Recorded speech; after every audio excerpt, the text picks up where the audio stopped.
श्रीमद् भगवद गीता ज्ञान यज्ञ प्रवचन क्रमांक 196 अध्याय चौथा ज्ञान कर्म संन्यास योग और श्लोक क्रमांक 35।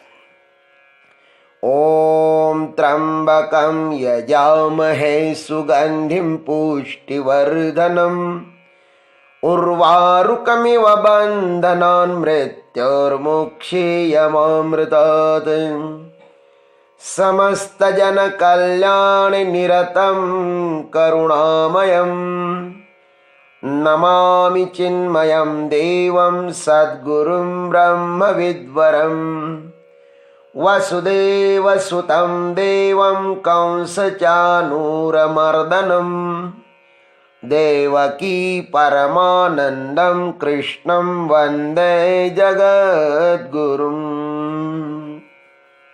ओम तत्सत। भगवान ने अर्जुन को ज्ञान प्राप्ति के 3 उपाय बताने के अनंतर अब आगे के 3 श्लोकों में ज्ञान प्राप्ति के 4 फल बताते हैं। 3 उपाय कौन से बताए हैं? प्रणिपातेन, सेवया और परिप्रश्नेन। ये 3 उपाय है ज्ञान प्राप्ति के। प्रणिपात करना, गुरु की सेवा करना और गुरु को प्रश्न पूछना। और जब साधक को ज्ञान हो जाता है तब उनको 4 फल मिलते हैं। कौन कौन से? मोहम न यास्यसि, पहला फल। दूसरा, भूतानि आत्मनि द्रक्ष्यसि।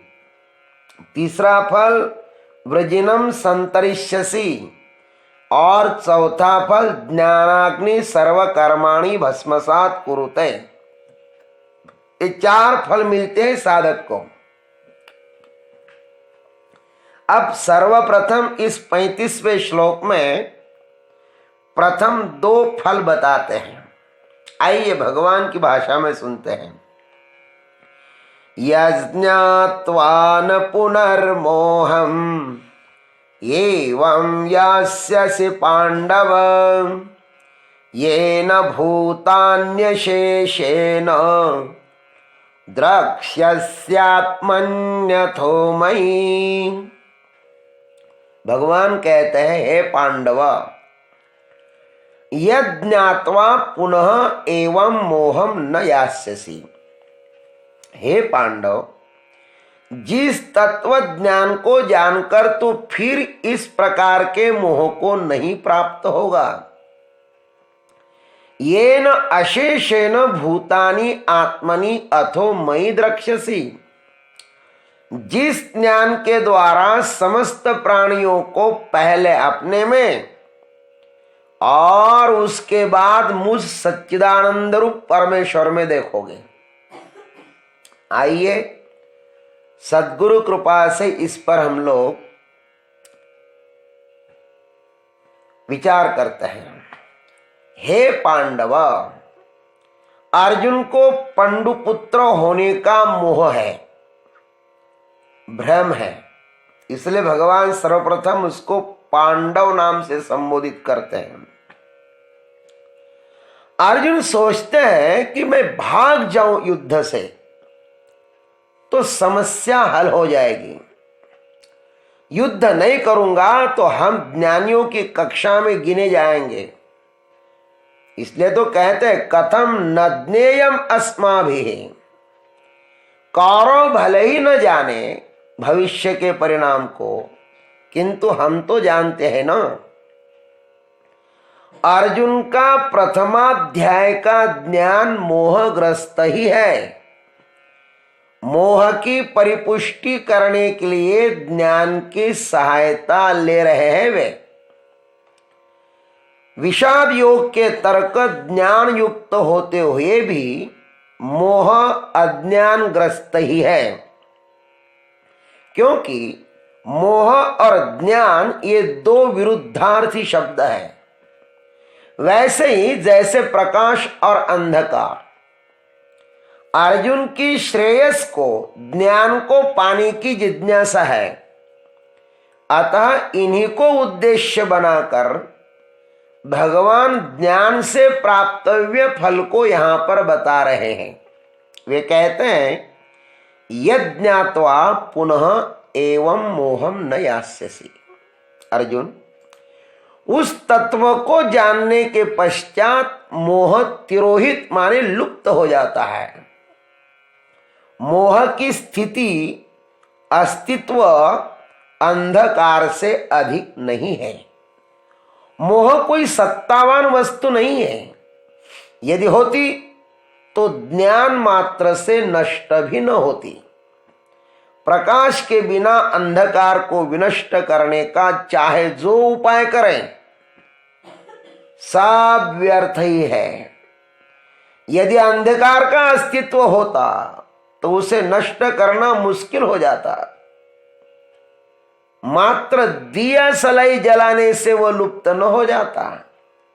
यदि वह अस्तित्वान होता तो संपूर्ण गीता का लक्ष्य है मोह का उन्मूलन। अर्जुन को मैं और मेरे का भ्रम हुआ है। अहम और मम का बोध ही जीव को बंधन तथा पीड़ादायी है। मनुष्य का समस्त जीवन अहम और मम की धुरी पर घूमता रहता है। हम सभी अहम की सुरक्षा के लिए ही ममत्व का विस्तार करते हैं। जितना अधिक ममत्व का विस्तार होता है, हमारा अहम उतना ही सुरक्षित महसूस करता है। हम जो कुछ भी चाहते हैं अपने लिए ही चाहते हैं। हम पत्नी के लिए पत्नी पर प्रेम नहीं करते हैं। हम पुत्र पर, परिवार पर, धन, जन, पशु, पक्षी आदि सब पर हम प्रेम करते हैं ना। लगता है कि उन पर प्रेम उनके लिए कर रहे हैं, किंतु सत्य इनसे उल्टा है। सत्य तो यह है कि उनके कारण हमें आनंद मिल रहा है, इसलिए उनकी वर चढ़ है। दुख देने वाले को हम हटाते हैं। सर्पों पर हम प्रेम नहीं करते हैं, क्योंकि वहां पर मृत्यु है। हम जीवन को सुरक्षित रखने वालों पर प्रेम करते हैं, जीवन को छीनने वालों के साथ नहीं। उनके साथ घृणा करते हैं। हमारा प्रेम अपनों के साथ है, उस पर अधिकार जमा लेते हैं हम। हमारे प्रेम में देने की नहीं, लेने की, शोषण की भावना ही प्रगाढ़ रहती है। अतः यह प्रेम भी मोह का ही प्रतिरूप है। अर्जुन को भी युद्ध के अंतिम क्षणों में अपने पर प्रेम हुआ है। वहां पर दूसरे कोई शत्रु होते तो अर्जुन के हृदय में यह प्रेम नहीं प्रकट होता। वहां अपने थे ना, इसलिए प्रेम प्रकट हो गया। जिनके कारण मनुष्य कुछ चाहता है वही मरने के लिए आतुर है। उनके प्रति जो प्रेम जागृत हुआ वह मोह ही था। अहो बत महत् पापम कर्तुम व्यवसिता वयम यद्राज्य सुख लोभेन हंतुम स्वजनम। वहां पे स्वजन शब्द कहा अर्जुन ने, इसलिए वो मोह ही था। भगवान कहते हैं उस तत्व को जानने के बाद मोह नष्ट हो जाता है। उस ज्ञान की महिमा बता रहे हैं कि उसको जानने के पश्चात यह अनंत दुखदायी मोह लुप्त हो जाता है। अर्जुन, मोह ने ही हमारे असली शाश्वत स्वरूप को ढका है, आच्छादित किया है। मोह का नाश मोहन को जानने के पश्चात ही होगा। अंधकार के नष्ट होते ही सर्व सृष्टि प्रकाशमय हो जाती है। वैसे ही ज्ञानोदय के पश्चात सब ज्ञानमय स्वरूपमय हो जाता है। तब यह समस्त सृष्टि न मेरी है न पराई। मेरी कहने के लिए ही कोई बना नहीं है, ध्यान रखना। अब कोई बचा ही नहीं मेरी कहने के लिए। जो मेरी कहता था वो तो विलीन हो गया। अंधेरी रात में टिमटिमाता दिया कह सकता है कि मैं इतना हूं, यह मेरी सीमा है। अज्ञान में, मोह में ही मैं और मेरा होता है, ज्ञान अवस्था में नहीं। अहंकार को यदि हटा दिया जाए तो इस सृष्टि में कुछ भी तो मेरे पास विशेष नहीं है। वही है जो सबके पास है। कपड़ों में पृथकता है, लेकिन कपड़ों के भीतर सब एक जैसे ही है। सबके पास सब है, सुंदरता भी और कुरूपता भी, शारीरिक मानसिक सबकी एक जैसी समस्या है, कुछ भी भेद नहीं है। जो पंचभूत मेरे पास है वही दूसरों के शरीरों में भी है। फर्क शरीरों में नहीं है, फर्क कपड़ों में है।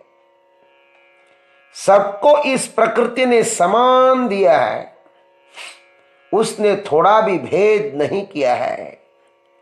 भेद हमारा अज्ञान करता है।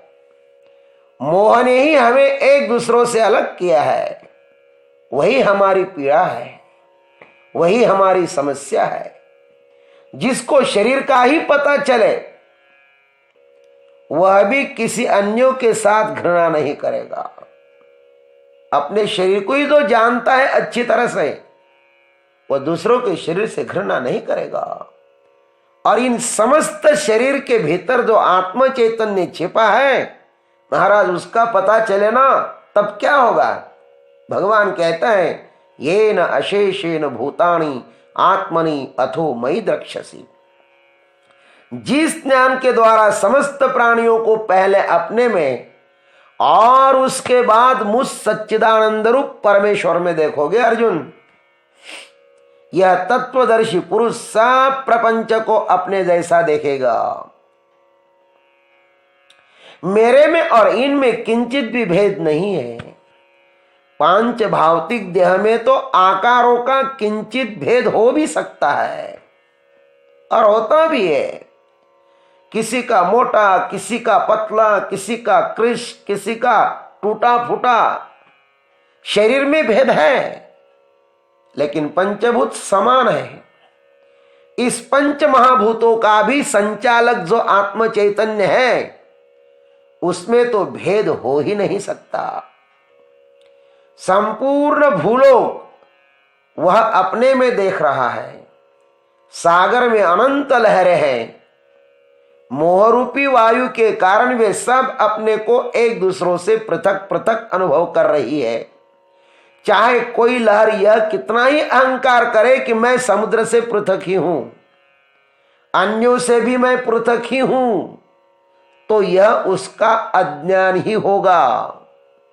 जो समुद्र को जानता है वह तो यही कहेगा कि सब में एक जैसा समुद्र का पानी है, जहां से भी चखो स्वाद एक ही है। जिसने स्वयं की सत्ता को, आत्म तत्व को जाना है, वह सबको भी अपने जैसा ही जानता है। सबको अपनी अनुभूति के गहराई में समेट लेता है।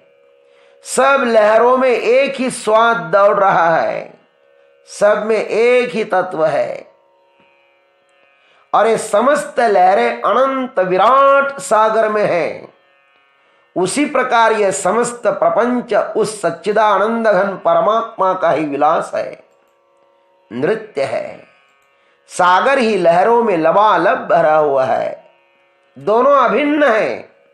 संसार परमात्मा का ही दूसरा नाम है। जिसको भी देखो चखो सच्चिदानंद ही भरा हुआ है। मोह के कारण हमें वह दृष्टिगोचर नहीं होता है। हम जिसको भी चखते हैं हमें सच्चिदानंद के विपरीत अनुभूति होती है। हमें चारों तरफ दुख दुख दिखाई देता है। सब मरते हुए दिखाई देते हैं हमें। सब अज्ञानी ही दृष्टिगोचर हो रहे हैं। यह सब हमें अपनी मोहरूपी रुग्णता के कारण ही प्रतीत होता है, ध्यान रखना। किंतु जिसके दृष्टि से यह मोहरूपी पर्दा हट गया है, उन्होंने इसी संसार को परमात्मा रूप अनुभव किया है। सिया राम मैं सब जग जानी, करहु प्रणाम जोरी जुग पानी। अथवा विठ्ठल जड़ी स्थली भरला, रीता ठाव नाही उरला, आज म्या दृष्टीने पाहिला विठ्ठलची विठ्ठलची। अनंत रूपे अनंत वेशे, देखिले म्या त्यासी, बाप रखमा देवी वरु खुन बानली कैसे। जय गुरुदेव, जय जगदीश्वर, जय जय महाकाल।